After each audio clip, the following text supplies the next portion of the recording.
Former Senate President and PDP-Laban founder Nene Pimentel says impeachment threats against Vice President Leni Robredo have no solid basis. Pimentel says Robredo's video message before the United Nations does not constitute an impeachable offense. Pimentel said he laughed and asked, quote, "Since when has appealing or reporting to the UN been an impeachable offense?"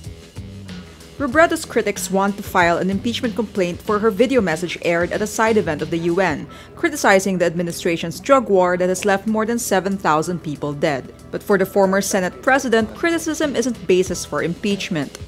Pimentel says people looking to impeach her should, quote, "look into what violations of the Constitution Leni committed, and not her remarks that are contrary to their views." But House Speaker Pantaleon Alvarez says the 1987 Constitution requires the House to tackle all impeachment complaints. Alvarez also says Robredo is shameless for tarnishing the country's reputation. A group of lawyers and bloggers supporting President Rodrigo Duterte is drafting an impeachment complaint against Vice President Leni Robredo. This after Duterte called on his allies to stop filing impeachment complaints against the Vice President. The group says they have long been calling out Robredo on social media, even before she criticized Duterte's war against drugs in a video aired at a United Nations event. The group also says Robredo may have violated the 1987 Constitution and betrayed public trust when she gave false figures on the war on drugs in her video. Should they push through with their plan, the Impeach VP Leni team's complaint will be the second to be drafted against Robredo.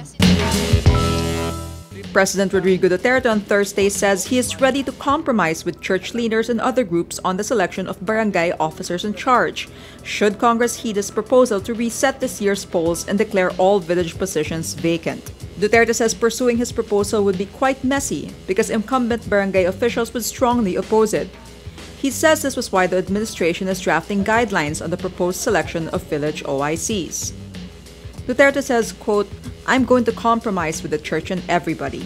They can nominate 3 citizens." Among Duterte's requirements for a barangay OIC nominee are no connections with rebels, no connections with illegal drugs, and not leaders of politicians. Not a leader of politicians is unclear, but Interior Secretary Ismael Sueno earlier said people allied with the opposition would not be appointed as barangay OICs if the proposal gets Congress's nod. The Philippine Navy rescues 2 Malaysian hostages of the Abu Sayyaf Thursday in Sulu.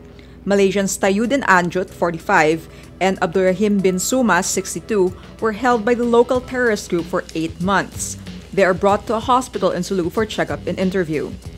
They were among the 5 Malaysian crewmen who were kidnapped last July off the coast of Lahad Datu in Sabah.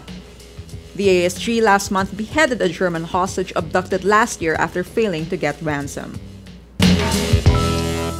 4 people are killed and 40 injured after being run over and stabbed in an attack at Westminster Bridge Wednesday. British police says the attack is an Islamist-related terrorism. The attacker's car runs over pedestrians on the bridge before crashing into the railings surrounding the heavily guarded Houses of Parliament. The assailant then ran through the gates brandishing a knife and stabbed a 48-year-old policeman to death before being shot dead by another officer. British Prime Minister Theresa May says Parliament would meet as normal on Thursday, while Britain's alert level would be kept unchanged. And we will all move forward together, never giving in to terror, and never allowing the voices of hate and evil to drive us apart. The attack comes a year to the day after ISIS killed 32 people in twin bomb attacks in Brussels and after a series of deadly assaults in Europe. The British Parliament is locked down for several hours and hundreds of lawmakers and visitors are evacuated.